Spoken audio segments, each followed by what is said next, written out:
Nós, estudantes de Relações Internacionais da PUC São Paulo e integrantes do Grupo de Estudos sobre Conflitos Internacionais, em parceria com o Democracy Now!, apresentaremos as notícias da semana. A partir de agora, vincularemos com legendas em português os principais destaques internacionais.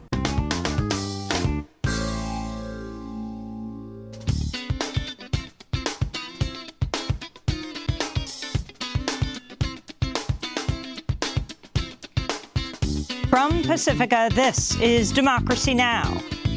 This is the most horrific crime scene I've seen in 22 years with the Federal Bureau of Investigation. Members of the Tree of Life Synagogue, conducting a peaceful service in their place of worship, were brutally murdered by a gunman targeting them simply because of their faith. Pittsburgh is in mourning after a gunman opened fire at a synagogue on Saturday morning, killing 11 Jewish worshipers in the deadliest anti-Semitic attack in United States history. Moments before the massacre, the gunman posted a message online attacking the Jewish organization HIAS, which helps resettle refugees from around the world. We'll speak with two HIAS volunteers in Philadelphia, Rabbi Ari Lev Fornari and David Glosser, a retired doctor who's the uncle of Stephen Miller, who has helped push some of President Trump's most hardline anti-immigrant policies. Then to Brazil, where Jair Bolsonaro, a far-right former army officer who openly supports dictatorships and torture, has been overwhelmingly elected to be Brazil's new president. Protesters took to the streets soon after the election results were announced. Tô aqui, lutando, não por mim. I am in mourning, not for me, but for Brazil, which doesn't deserve this. It doesn't deserve this ignorance. The Brazilian people are ignorant. Brazil owes a lot to Lula. We'll speak with The Intercept's Glenn Greenwald about how the election of Bolsonaro threatens the future of Brazil's democracy. All that and more coming up.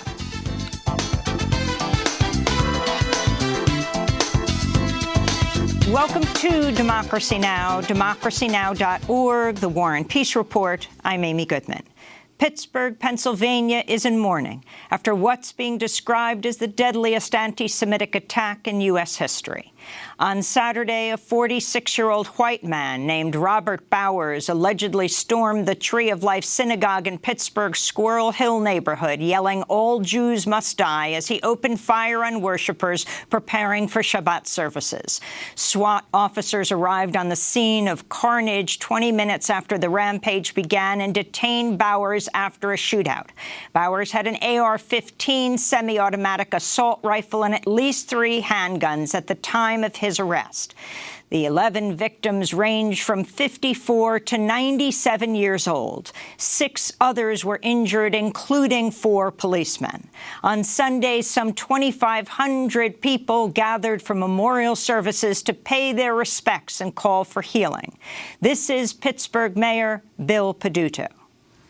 I think the approach that we need to be looking at is how we take the guns, which is the common denominator of every mass shooting in America, out of the hands of those that are looking to express hatred through murder. Just before the shooting rampage, the gunman, Robert Bowers, wrote on a far-right social media site called Gab, "HIAS likes to bring invaders in that kill our people. I can't sit by and watch my people get slaughtered. Screw your optics. I'm going in," he wrote. HIAS refers to the Hebrew Immigrant Aid Society, a humanitarian aid nonprofit group that's provided assistance to refugees coming into the United States for more than 130 years.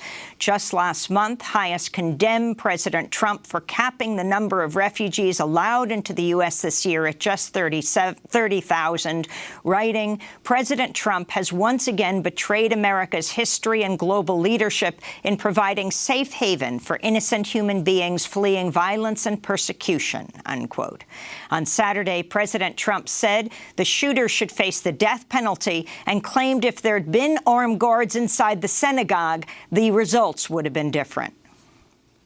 Little to do with it if you take a look. If they had protection inside, the results would have been far better. This is a dispute that will always exist, I suspect, but if they had some kind of a protection inside the temple, maybe it could have been a very much different situation. But they didn't. A group of Jewish leaders has told the president that he is no longer welcome in Pittsburgh until he denounces white nationalism.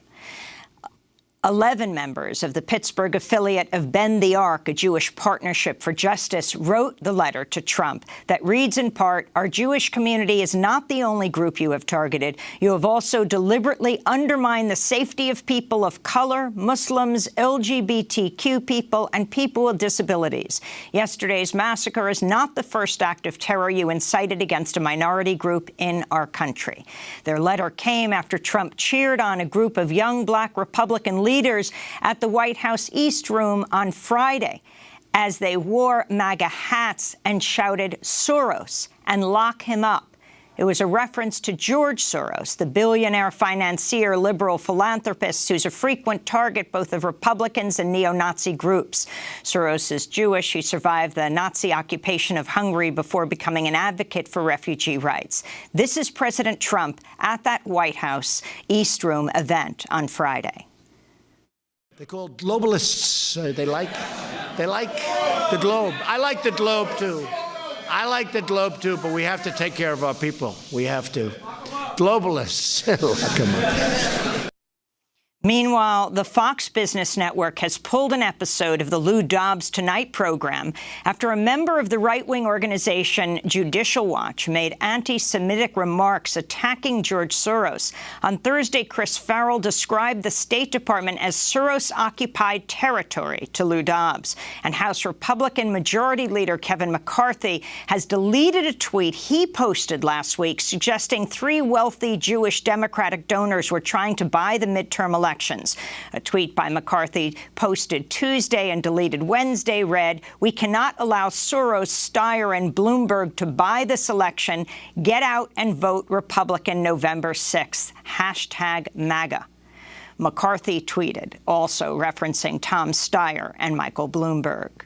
In Jeffersontown, Kentucky, a white man arrested for shooting and killing 2 African-American customers at a grocery store last Wednesday was seen unsuccessfully trying to enter a predominantly black church shortly before his shooting rampage. Police say 51-year-old Gregory Bush was captured on a surveillance camera trying to force open the doors of the First Baptist Church of Jeffersontown for several minutes before turning his attention instead to a nearby Kroger supermarket, where he killed 2 African-Americans, Maurice Stallard and Vicki Lee Jones. Bush reportedly stopped shooting after he was confronted by an armed bystander, Ed Harrell, in the parking lot outside the supermarket.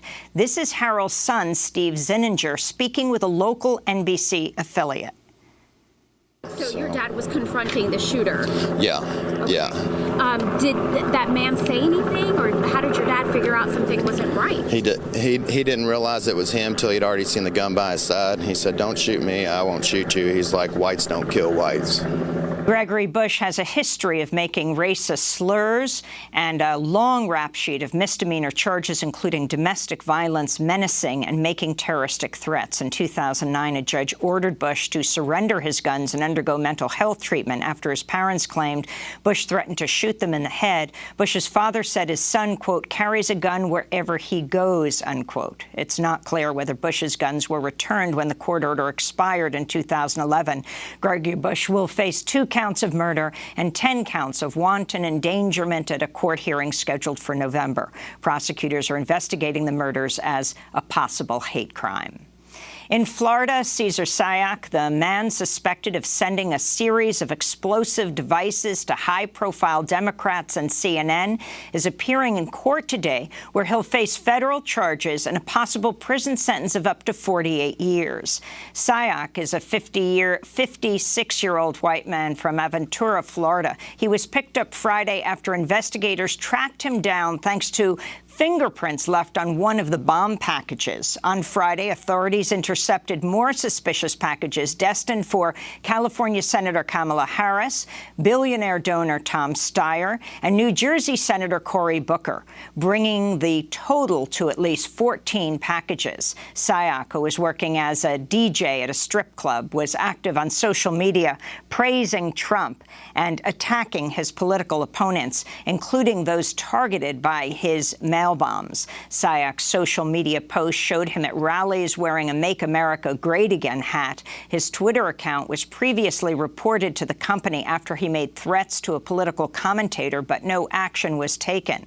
The Intercept is reporting Sayak's home was foreclosed in January of 2009 by IndyMac Bank, a failed bank which 2 months later was renamed One West Bank and taken over by Steven Mnuchin, the current U.S. Treasury Secretary. Investigators believe Sayak was living in his van where he built the bomb devices. His van is covered in pro-Trump and Pence stickers, as well as images of prominent Democrats with crosshairs over them. The images include Hillary Clinton, one of the targets, filmmaker Michael Moore. An outtake from Moore's recent film, Fahrenheit 11/9, shows Sayak at a Trump 2020 rally last year.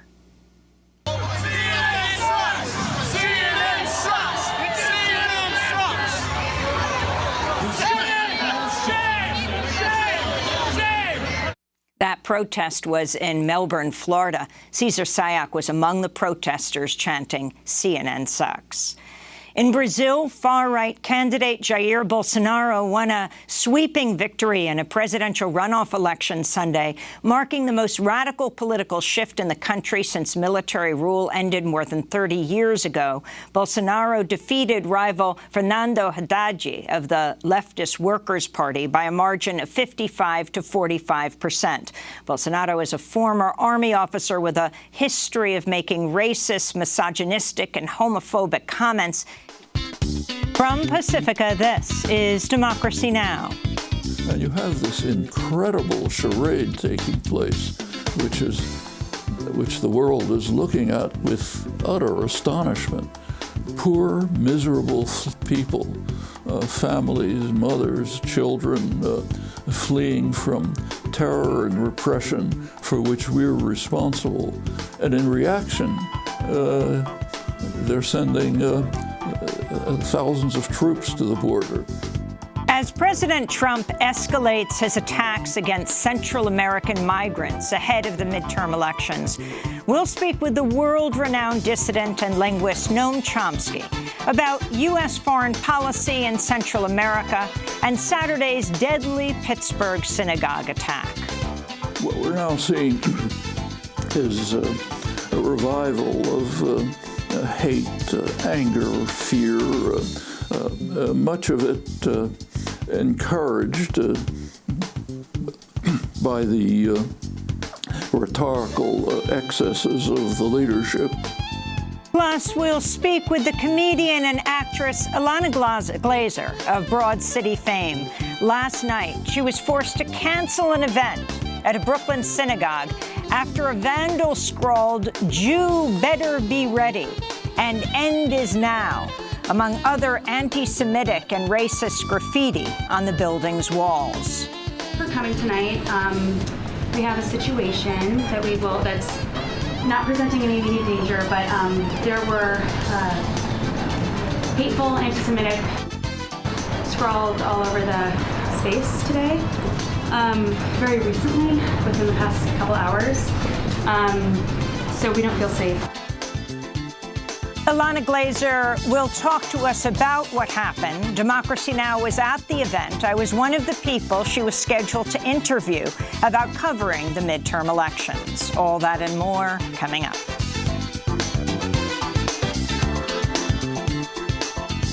Welcome to Democracy Now!, democracynow.org, The War and Peace Report. I'm Amy Goodman.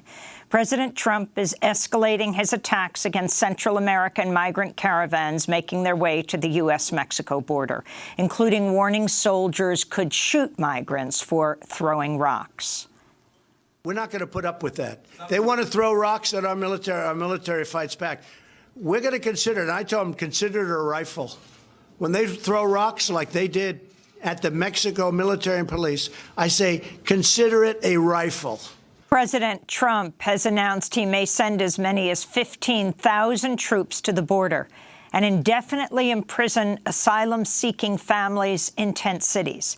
This comes as a new Associated Press investigation has revealed over 56,000 migrants have died or gone missing worldwide over the last 4 years, as migration has surged by nearly 50% since the turn of the century. In Pittsburgh, Pennsylvania, funerals continued Thursday for 3 more victims of Saturday's mass shooting at Pittsburgh's Tree of Life Synagogue, which killed 11 Jewish worshipers. Services were held for husband and wife Sylvan and Bernie Simon and Richard Gottfried. Robert Bowers pleaded not guilty Thursday. He's charged with 44 counts, including murder and hate crimes, over 30 of which could be subject to the death penalty. Bowers is accused of what has been described as the worst anti-Semitic attack in U.S. history. Meanwhile, a fundraising campaign launched by 2 Muslim American groups in the aftermath of the mass shooting has raised over $220,000. The funds are helping families of the victims pay for their funerals. This comes as NBC News is reporting the Trump administration is ending a program that provides grants to groups fighting domestic terrorism. The Countering Violent Extremism grant program is run by the Department of Homeland Security and was established under the Obama administration. It supports groups fighting hate groups, including white supremacist, anti-Semitic, and Islamophobic and racist groups. President Trump is reportedly planning on nominating State Department spokesperson Heather Nauert to be the new U.S. ambassador to the United Nations after Nikki Haley's exit at the end of the year. Nauert is a former Fox News host, including for the program Fox and Friends, a favorite of Trump's. She joined the State Department as its spokesperson last year. In environmental news, the world's oceans are warming at a much faster rate than previously thought. That's according to a new report in the journal Nature, which finds that oceans have absorbed 60% more heat during the past 25 years than previous scientific estimates. Scientists say this will result in accelerated global warming as the heat is released into the atmosphere, making the target of holding global temperature rise below 1.5 degrees Celsius or 2.7 degrees Fahrenheit even more difficult to achieve unless urgent global action is taken. The Washington Post is reporting Saudi Crown Prince Mohammed bin Salman tried to slander slain Saudi journalist Jamal Khashoggi, falsely claiming the journalist was a member of the Muslim Brotherhood during a call with National Security Advisor John Bolton and White House Senior Advisor Jared Kushner in the days after Khashoggi's disappearance.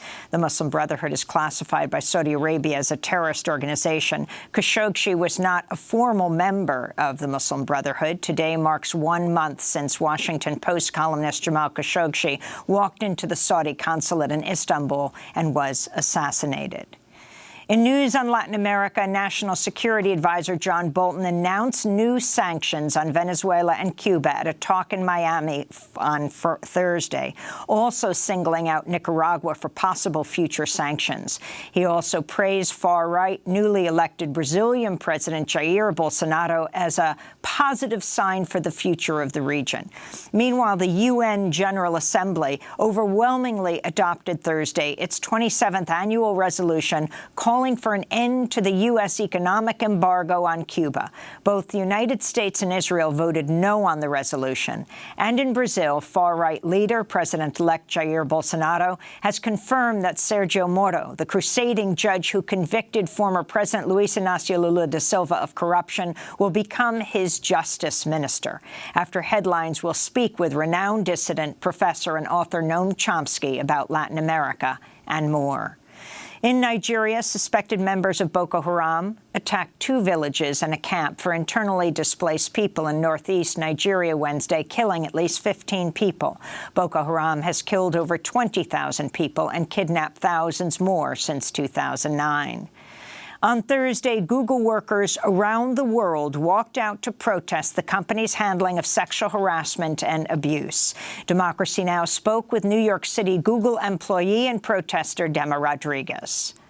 We have decided that enough is enough is enough because everybody who works at Google has busted their backs, their lives, have sacrificed, have worked, have gotten the grades, have shown up in order to be the best at what they do. And it is unacceptable. It is absolutely disgusting that anyone thinks that you can be less than exceptional, and worse than that, you can be negligent about sexual assault, sexual harassment, abuse of power, inequities across every pillar that we have to no consequence. We will bring the consequences. The protests came 1 week after the New York Times published a damning report detailing sexual misconduct at Google. A number of high-level male executives accused of sexual harassment and sexual assault have received millions in exit packages from Google. In election news, Oprah Winfrey joined Democratic gubernatorial candidate Stacey Abrams on the campaign trail in Marietta, Georgia, Thursday, days before the midterm elections in one of the country's most talked-about races. I'm here today because of the men and because of the women who were lynched, who were humiliated, who were discriminated against, who were suppressed, who were repressed and oppressed for the right for the equality at the polls. And I want you to know that their blood has seeped into my DNA, and I refuse to let their sacrifices be in vain. Oprah also told crowds she's not hitting the campaign trail to test the waters for her own political run. Back in the United States, Iowa Republican Congressmember Steve King lashed out at a college student at a campaign event in Des Moines, Iowa, Thursday for asking about how King's personal beliefs line up with those of the Pittsburgh shooter, Robert Bowers. You and the shooter both share an ideology that is fundamentally anti-immigration. Do not associate me with that shooter. I knew you were an ambusher when you walked in the room, but there's no basis for that, and you get no questions, you get no answers. I was about to ask you what distinguishes your ideology. These games here in Iowa. I was about to ask you what distinguishes your ideology. You crossed the line. It's not tolerable to accuse me to be associated with a guy that shot 11 people in Pittsburgh. I am a person who has stood with Israel from the beginning. That the length of that nation is the length of my life. That was Iowa State University student Caleb Van Fossen. He also tried to ask Congressmember Steve King about his recent trip to Austria, where King met with an Austrian neo-Nazi group. Earlier this week, the head of the National Republican Congressional Committee blasted King for his white supremacist ties, and corporate supporters of King, including Intel, Land O'Lakes, and Purina Pet Care, announced they would no longer fund King's campaigns. King is up for re-election, is polling just 1 point ahead of his Democratic challenger, J.D. Scholten, in a district that Trump won in 2016 by a 27% margin. And in New York, a political event hosted by Ilana Glazer of Comedy Central's Broad City at the Union Temple Synagogue in Brooklyn was canceled last night after anti-Semitic messages were found scrawled on walls throughout the building. Among the messages, "Jew better be ready," "Insert oven here," "End is now," "Hitler," and "Free smoke for N-word Jews." The N-word was written out. The graffiti comes amidst a surge in anti-Semitic hate crimes nationwide, including Saturday's massacre of 11 Jewish worshippers of the Tree of Life Synagogue in Pittsburgh. I was scheduled to speak at Ilana Glazer's event about coverage of the midterm elections. On Thursday night, Glazer announced the cancellation to hundreds of people. Hey, y'all. Thank you for coming tonight. We have a situation that's not presenting any immediate danger, but there were hateful anti-Semitic scrawled all over the space today. very recently, within the past couple hours. So we don't feel safe. This wasn't the event, you know what I mean? This is, but we are experiencing this together, and this is something for us to think about, gather around, organize, and activate, and we'll follow up with the story and who I was hoping to show you guys, these local candidates who are running tight races who need your help canvassing this weekend. The Union Temple Synagogue in Brooklyn hosts outside events frequently, including an upcoming event commemorating the anniversary of Kristallnacht, the Night of Broken Glass, November 10th, 1938, when the glass of Jewish stores was smashed throughout Germany. Ilana Glazer will join us later in the broadcast. And those are some of the headlines. This is Democracy Now!, democracynow.org, The War and Peace Report. I'm Amy Goodman. Nosso programa fica por aqui. Você pode acompanhar a gente pela página no Facebook ou pelo blog Terra em Transe. Nos vemos na próxima semana. Até lá!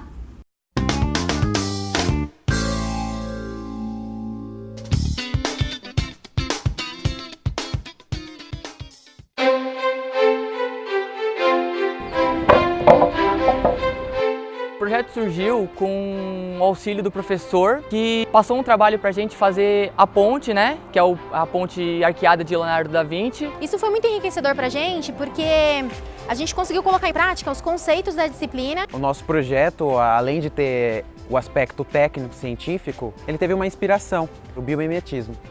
O biomimetismo, basicamente, é a execução de projetos onde você busca alguma inspiração na natureza para tornar isso funcional e criar um projeto. Por exemplo, tem uma curva, né? Ela existe porque aquele formato consegue fazer com que o peso, a carga, seja distribuído de forma uniforme, ou seja, ele não vai quebrar. O projeto foi baseado em 3 etapas. A primeira foi a busca de referências bibliográficas. Depois disso, a gente fez um protótipo para poder dimensionar. E a terceira etapa foi a realização da ponte em tamanho real. Os módulos são compostos por 3 peças. Uma na horizontal, que é uma trava inteira, e 2 na lateral, que possui 3 encaixes. A gente viu que se fizesse uma seção retangular, a área, a seção que receberia carga, seria muito menor. Então a gente resolveu fazer em formato de arco, que assim os esforços solicitantes se distribuiriam melhor na seção. E temos também a barra onde nós temos os pés, né, que são os apoios. A gente utilizou um material polimérico para criar atrito, né, que é mais um dos conceitos que a gente aprendeu que são pertinentes à matéria estudada. A nova forma de educação e engenharia dá muito enfoque exatamente ao trabalho em grupo e principalmente às competências que são desenvolvidas quando os alunos pesquisam. Justamente por ser uma ponte arqueada de Leonardo da Vinci, essa releitura proporcionou essa experiência cultural também. Essa interdisciplinaridade proporcionou para a gente o desenvolvimento das habilidades não só exatas, que são requeridas pelo curso, mas o desenvolvimento de outras habilidades humanas, que são fundamentais depois para a sua atuação profissional. Tem sido uma experiência muito enriquecedora fazer o curso de Engenharia Civil aqui.